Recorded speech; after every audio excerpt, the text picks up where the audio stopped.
Welcome, everyone, to another episode of the Internationalie podcast. Before we start, let me talk a little bit about the podcast. So, the Internationalie podcast is going to be a space where different international students, prospective ones, as well as current international students, could get a glimpse into the life of international students in the US or abroad. This week, I am joined by my very, very dear friend, Zoya. Welcome to the show, Zoya. Hi, Ruth. Thank you for having me. Hi, yeah, of course. So before we delve into the conversation, let me talk a little bit about you. So, Zoya is from Karachi, Pakistan. Although she was born in Lahore and spent a good part of her childhood in the Punjab province of Pakistan. She completed her undergraduate degree in the United States at Smith College, where she double majored in quantitative economics and English language and literature.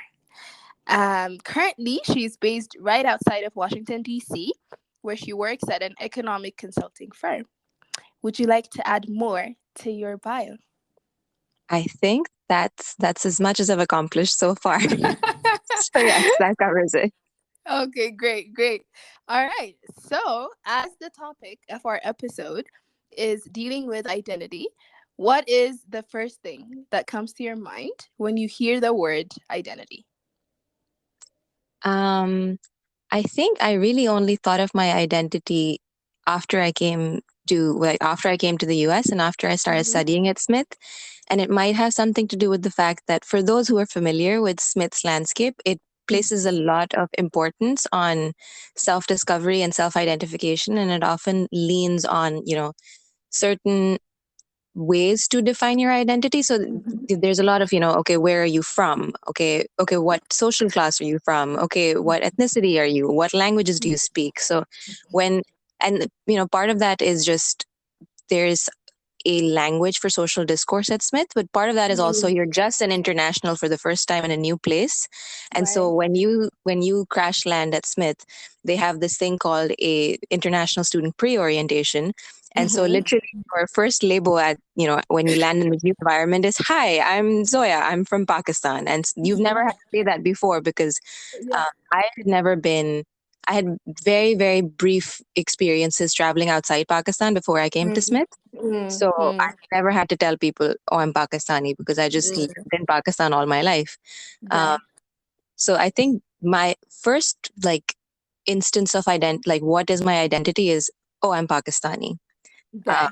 and so that was Right. my country of origin was what I first thought of when I thought of Mm, identity.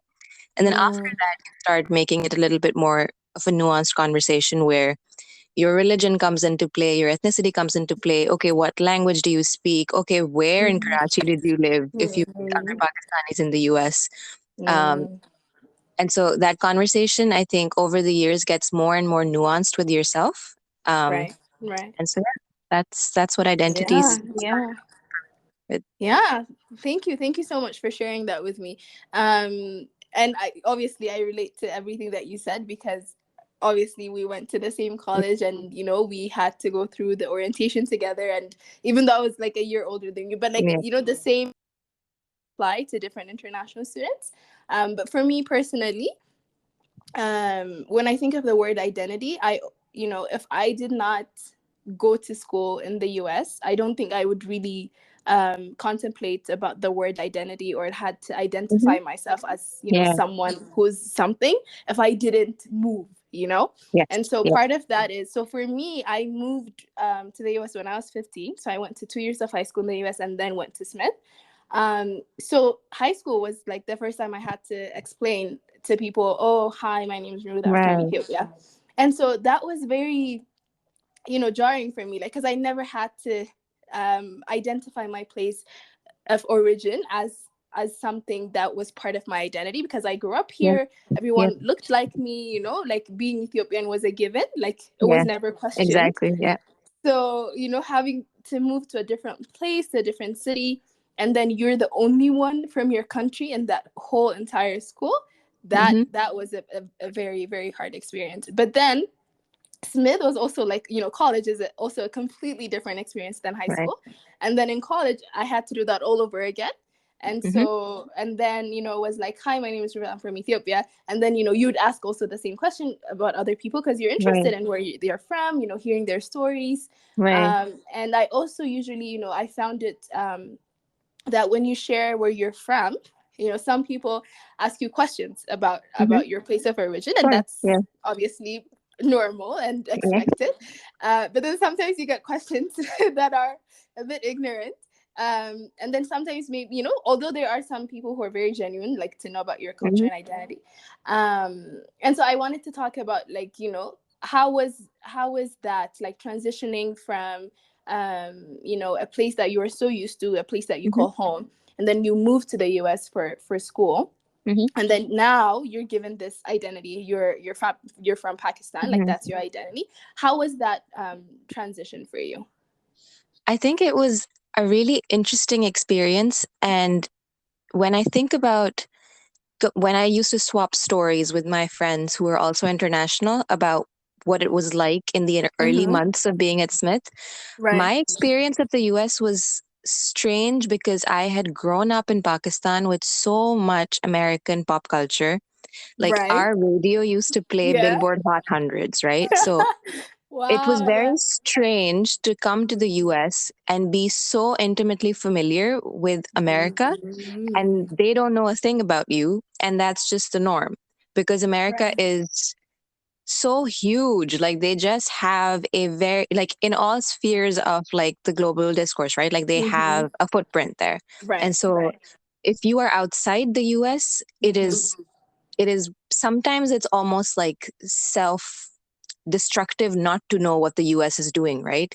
For Right. many different reasons, for political reasons, for social Mm-hmm. reasons, for Mm-hmm. social progression reasons, like if you have high ambitions, if you want to know where the best educational institute, like that Yeah. kind of stuff, you need to know what the US is. Otherwise, you're Right. not aware or informed about the world. However, Mm-hmm. you come to the US and there's no such requirement on Americans to know anything outside the US because That's they so have true. Oh everything my god. within their country's borders. So they don't really Yeah. have any obligation to know anything about you. Mm-hmm. Exactly. So it was a really bizarre experience because I was like, Right. I know what like 80s hip hop scene was in the US. Why Mm. do I know something so niche and stupid, but like you So don't even know what languages I speak. You don't even right. know like whether Karachi is a Where country, a city, Pakistan or a is. state. Right. Exactly. Or even where it is located geographically. Not at all. Exactly. Yeah. Yeah. So it I think it was the first time that I had to not only like identify myself as a Pakistani, but to just you had to put together the words for the first time. Okay, how do I describe this food to people? How do Right. I describe how many languages are spoken in Pakistan? Like Mm-hmm. that's not a especially coming from a country which I would consider it's not at all a homogenous country. However, Mm-hmm. these circles that show up in the US very often are from Mm-hmm. certain, sets of schools from Lahore and Karachi, which are two major cities in Pakistan. Yeah. And so often times the representation in Pakistan at certain schools, I think sometimes is a pretty homogenous kind of representation from Pakistan. So Mm-hmm. um, it, it's it's very interesting. Like, how do you put together the words to represent your country, right? Like, okay, Right. Right. do I Right. want to talk about the people who I have never met in Pakistan? Like, I don't even know Yeah. who lives, in like Yeah. certain provinces, what languages they speak. If Mm-hmm. what I do is the norm for them, and it's not. And I think Mm-hmm. initially you try to, there is an urge to sum up your whole country in just like a little Right. bite size. Right. This is what I'm about. Mm-hmm. I think that's frustrating, and we all recognize it that this is not the full truth. I'm just saying these It's two not. sentences to get these people off my Right. back now. Yes. Yes. Um, and then Yeah. slowly, I think you come to find the answer that seems the most honest to yourself and to your country. Like, okay, Mm-hmm. this is where I'm from. This is what it's about. Right. Here are all the caveats. Please don't take this to mean the whole country is just what I'm saying right now in two sentences. Right. Right. And you learn that slowly, and I think that's just a good exercise yeah, Mm-hmm. through life because Right. I think if you're doing your life right, you will continue to meet people from many different walks of life and many different places. Exactly. You should know how to Exactly. talk about yourself and where you come from. Mm-hmm. Mm-hmm. Hopefully, Mm-hmm. meet exciting, interesting people. And, it's Yeah. not just going to be people who already know where you're from and what you're about. So, yeah. Exactly, exactly. And I really, really appreciate what you said about you know, practicing talking to people about where you're from, because I think that's to some extent, identifying with your country, it also has a privilege, I like to think, because um at the same time, you're not only from your country, you're like acting as a spokesperson for your country, you're like an Exactly. ambassador Yeah. of sorts, Yeah. because a lot of times, even in classrooms or in friend groups, you might be the only one from your country, and Mhm. so whatever comments you make or whatever conversations that you're having, Exactly. I think You a speak lot of like you're people. at the UN. You're like, here, the representative of whoever. I know. And it's like, exactly like you said, like in a friend group, it could be so diverse to the point where you're in a meeting at the UN because everyone is from so many different countries. Hmm. And so, like for me personally, what I really loved about the international student community at Smith is because I was able to express myself freely, to people. And also, I got the chance to learn about, so many amazing people with so many different stories from Hmm. different parts of the world. And I got to connect with them, even though we don't share anything, in common about our Hmm. background or about our bringing, but I was, it made me realize that it doesn't matter, like, where you grew up or what your childhood upbringing was, as long as you can make a connection with someone, Hmm. with a shared value, with a shared common Hmm. understanding about just being human. And so for me, I think that was when the switch happened, like when I was able to make friends with a lot of people from Hmm. different countries. I Yeah. was like, okay, there is something special here. Yeah. Do you relate with that? I completely agree, and I think that Yeah. is part of what I meant when I said that your conversation with yourself about what your identity is starts becoming more nuanced, because Mm. again, you start to connect with people on points that you might not have put as much emphasis in within Exactly. yourself as like a Exactly. part of your identity. And Exactly. then when you make a lot of human connections on those particular parts of yourself, Right. you're like, oh, okay, so me being interested in literature is actually a thing that connects me with other people. Mhm. And so I should probably consider that as something that, I identify with, like that is part of who I Right. am. So Right. I think your list of things that you consider to be part of yourself starts getting more Mhm. interesting and starts feeling more true to Mhm. yourself, right? Like Right. these are the parts of my self that I engage with the most as well. Like this is what Mhm. shows up when I talk to people. Right. And so in that way, it becomes a very personal conversation, which I like. Like I think it shows growth and progression. Like you're not just Right. taking the labels that were given to you at birth. Like, okay, Mhm. this is the religion, this is the country, this is the Right. city, et Right. cetera, et cetera. It becomes a Right. lot more personal. Right, right, right. No, for sure. Like I totally agree. And going back to what I said earlier about, like, being a privilege, like trying Mm. to, have a conversation about where you're from. I think for a lot of people who don't have the opportunity to, travel abroad or study abroad, um they don't have the practice of identifying themselves as someone, who likes to do this or who likes to do that, or they're from Hmm. this place and they're from that place. And so I think we've had a good experience in terms of like striking up a conversation with a stranger or being Hmm. friendly with someone with who's completely different from us. And I think that's also part of and college is like a formative part of your experience. You're there Hmm. when around like your late teen years, and so you're also still a kid kind of, and Hmm. then when you graduate, you're like supposed to be an adult. And so in those like critical moments of your life, having that experience of connecting with people and Hmm. identifying yourself as someone who likes this or like that, that I think what you said about how that helps you, to form you as an individual and to form you as an adult after college, Hmm. I think lays a strong foundation to you, as to like who you are as a person. Hmm. Very Um, much so. Yep. yeah, and so like, and these are things that you think about after you graduate. Like while you're in school, Yeah. you're not like really, reflective of like, okay, how's this conversation with this stranger gonna affect me, like 5-10 years from now. Yeah. But like like for me, even personally, when I talk about some of my closest friends still now, were people I met at Smith who are not even from Ethiopia. Hmm. So I guess like my identity, like having to identify as an Ethiopian, Hmm. some people thought it was very fascinating, and some people thought it was like, oh, so where is it? And so I had to like explain where it was. So I wanted to ask you, like, so what were some of the stories that you remember, or some of the interactions that you had with people that deals with the topic of your identity? I think I didn't I didn't get very wild questions, honestly, or maybe I just have erased them from my memory. But um, Right.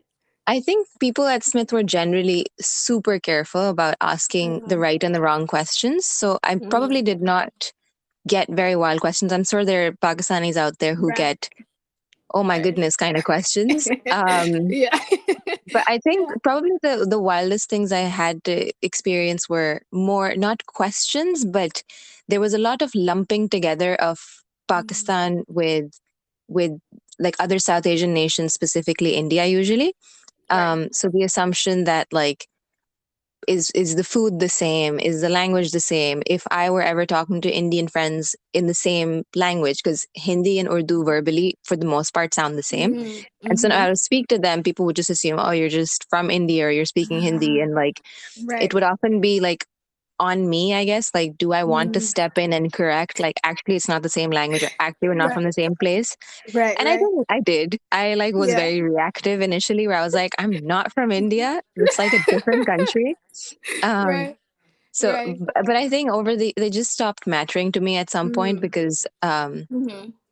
I mean, I don't know. Like, if people Mm. genuinely want to know, I will let them know, but I'm not going to go out of my way to correct something that I think is very easy to correct on your own. Like, it's not one Mm-hmm. of those big issues that I would have to step in. Um, I think this, honestly, for me, my identity that got the most questions at Smith was probably my Muslimness. Ah, Um, let's talk about that. because Yeah. Mm-hmm. it was I think it's a very interesting identity for me at Smith, because it was the first time that I saw people who practice Islam differently than I do. And Oh, for the interesting. first time, it became very apparent to me. Growing up, I used to hear this thing in school or just in Mm-hmm. social circles where it was like, how do you separate culture from religion?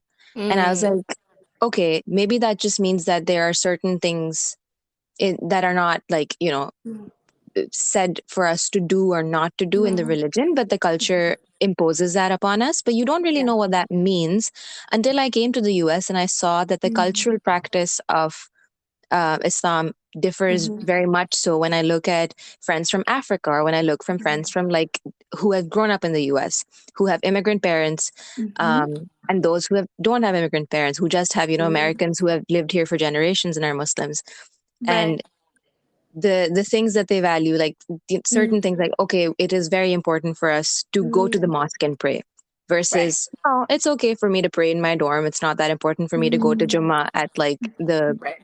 the chapel or whatever. Mm-hmm. So those were very interesting, because religion is fed to you as a very like, your parents just teach you what Islam is, right? Like, they make you Right. read the Right. Quran or whatever. And so you have a Yeah. very family centered, or at least I did. I had a very family centered view of Mm-hmm. Islam. So whatever my Mm-hmm. parents did or taught me is what I knew of Right. Islam. Right. Um, and so when you come to Smith, it's like, oh, this feels like a part of my identity that there are very Mm-hmm. high stakes in. Like, potentially, if I do something wrong, am I like straying, or am I, like, what does that Mm-hmm. mean? But you see all Right. of these people practicing differently. Like, Right. some people wear the Right. hijab and others don't. And some people really think it's important, others don't. And it's Mm-hmm. for different reasons. I think it showed up very often because I used to write at Smith for the school paper. And one Right. of I our dining remember. halls, yeah, Yeah. and one of our dining halls used to serve halal food. Mm-hmm. And it was just one dish that they would set out for halal food, and they would have a whole slew of dishes for like kosher, for Mm-hmm. instance.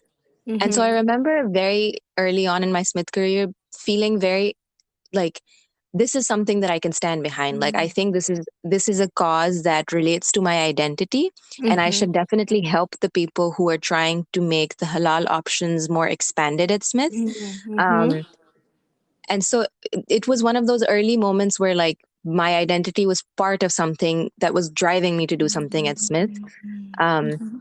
Mm-hmm. And yeah, like long story short, like somebody else had ended up, writing some things, setting up petitions, and I helped with that. Wow, And like that's now that amazing. whole dining hall is halal at Smith. Um, Wow. but I don't know what your conversation was, but No, no, what's no, your it's question? okay. No, no, no. But Yeah. I think that's one of the things that saw the most friction in terms of Mm, identity, more than my mm, country being like people asking me questions about mm, it. It was more the religion being mm. like a back and forth at Smith. And okay, Yeah. what decision do I make on this crossroads? What decision do I make Right. on this crossroads? I see Right. somebody doing something differently. Do I Mm, adapt? Do I change? right. Being Mm, Pakistan. mm. Yeah.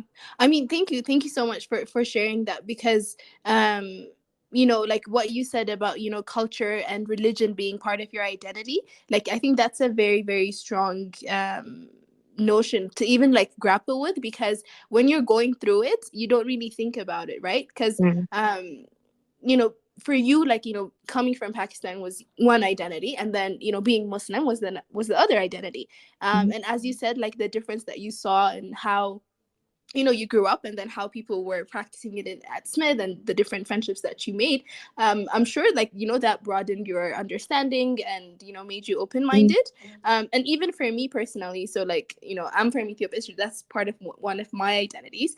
But then, in the US, if you're from, an African country, you are labeled as Black. And so mm. then, like, no one, people who didn't know me thought I was maybe African American, right? So Mm. that's also another identity that was given to me, Yeah, yeah, although I did not grow up in the US. Um, and because simply because I was Black, I just became a yeah. Black person, right? Because that's the way the US is set up. And then in terms of religion, I'm a Christian, I'm Orthodox. But then there are different, people with different religions. And I had to choose, like, did I want to go to this church, or did I want to go to that Right. church, right? Like, where do I, Yeah. find myself? And so that was also a bit tricky for me personally to navigate through, because you want to be with your friends, let's go to church. But then, I felt myself resisting, because I was like, that's not Yeah. the church I was used to going. And so Right, right, I right. used to, like, wait to go to Boston to spend time with my sister, and then we would go to the Ethiopian Orthodox Church. And so that would, like, Yeah. even though I didn't go there often, that kind of filled the void that I felt while Mm, I was at Smith, because there was no Ethiopian Orthodox Church nearby, right? yeah. And so that's as you said, like, identity, it's so multifaceted, and we deal with so many different identities and labels that are just given to us sometimes Mhm. without us even asking for them. Yeah. And also, like, even gender, like being a woman, like, that's also like an identity, and Yeah. going right. I had never had to identify myself as straight before I came to Smith. And I was like, Yeah. oh, okay. So I guess that's what I am. And then okay. I think everybody goes through those moments at Smith where they're like, okay, I guess this label has been given to me and I must say it. Right, However, right, do I identify with it? And then you have that moment. You're like, I didn't even right. ask for this discussion with myself, but now I guess I Exactly. have to go through it. Um, Exactly. so yeah, Right, I think there were not very many identities given to me. For the right, most part, I knew right. what I was signing up for. But this was one of those where I was like, I did not even ask for this conversation, but I guess I need to have it with myself now. Yeah, exactly, exactly. And these are part of the experiences that we have when Mm. we're in college. That you don't have to think about those things while you're in high school or like growing up. But Yeah. then when you're in college and you're in a different situation and a different environment, you're away from home, and you're walking through the campus as your own individual being. Like, every day you're making a conscious decision as to, like, who, how you Hmm. represent yourself to people, and Yeah. how that changes in terms of, like, the people you hang out with, right? So maybe, like, even in a classroom setting, sometimes I usually find myself being the only Ethiopian, the only Black person, the only, Hmm. whatever, the only box that you Yeah. want to tick. And then sometimes I feel the pressure to say something or, like, comment something. Yeah. But then some because I found it really tricky to, like, know when to say something and when to not say something, because Hmm. that became a constant question I had to ask myself, like, do I want to interfere here or Yeah. not? Do you relate with that? I do. I think I think for me, a lot of the times that question was driven by, do I even, well, first of all, do I want to be, this, the conversation that we touched upon, which is, do I want to be a representative? Like, do I want to be Right. the person who is saying the thing which now these people are going to carry forward and like spout as Exactly. like, okay, this Exactly. is what like Muslims say, or oh, this is what Muslim Mhm. Pakistanis say, or like this is what South, Right. oh, this is what brown people, like, as Right. disaggregated as they want to get, or as aggregated as they want to make your identity, they can use your Right. words then. Do I want to put myself in that position? But I think that bothered me less so, honestly. Mm-hmm. For me, more important in that discussion with myself was, do I even have the knowledge or the information to say anything informative? And I think that was a big, that was difficult for me. That was very difficult Mm-hmm. for me because, again, from where I come from in Lahore and Karachi, they're very privileged circles. Mm-hmm. um, the schooling that I received, the Mm-hmm. kind of family that I was in, like all of those experiences, I would call, they had, their fair amount of privileges, in Right. the sense of Right. religion was never forced upon me. Mm-hmm. My like, I went to English medium schools, so Mm-hmm. like my exposure to a lot of like realities that majority of Pakistanis face was very limited. Mm-hmm. And that had to do with, again, social class as well. It had to do with Exactly. access. It had to do with all of those things, being in Yeah. major cities versus, larger cities, which are under resourced. So Exactly. when these conversations would come up in classrooms, I was like, I don't even think I have the information to make any Mm-hmm. informative comments here. And then for me, it was like, why don't I have the information? Right. Should I go out and Right. search? Should I look this up? Should I read a book? Right. Should I call my grandparents up and ask them what happened in partition? Like, Right. how many of our ancestors came? Like, what happened? So Mm-hmm. many questions, right? And it's like, it had to do with my history, it had to do with my lineage, it had to do with my current political structures. Like, people often would ask me, like, oh, so like this prime minister isn't like, happening. Like, seems like your economy is doing this. And I was like, I've not been home in 4 years. Like, I don't know what to tell you. Right. And even Exactly. growing up, I left when I was like, what, 18? Yeah. I don't know.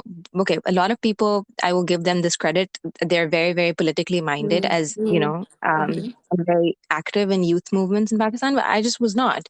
Right. Um, so I was like, That's okay, how do I fill this information gap to say anything informative in classrooms? And I remember I was in a comparative politics class, which was an okay. awful class, by the way. But Okay.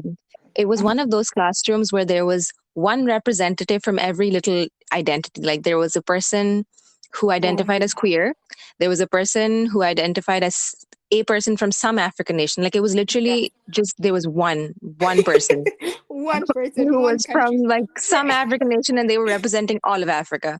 Oh my Then I god. was the only brown person. Then there was one white person, Right. and like, I don't know who your audience is, Ruth, but like Yeah. this, as a disclaimer, this is not me sounding rude. This is just how people talk at Smith, where it's like one white person, one queer person, one brown person, one black person, Right. and one Diversity, quote person from unquote. South America. And Uh-huh. then they're just Right. representing that whole region, and they're Right. talking about the politics of that whole region. And like, I was like, I don't know how to contribute here. Should I contribute here? I feel like I should, because I can feel it, right? Like, you do see your own political structures growing up, and you might not have a very detailed understanding of them, but you know sort of what's up, and you can see Right. when a classroom is not taking into account those kinds of political structures. And so you're like, I know this is kind of one-sided, whatever is being said here, but I Right. don't think I have the perfect words to Mm-hmm. describe where I come from.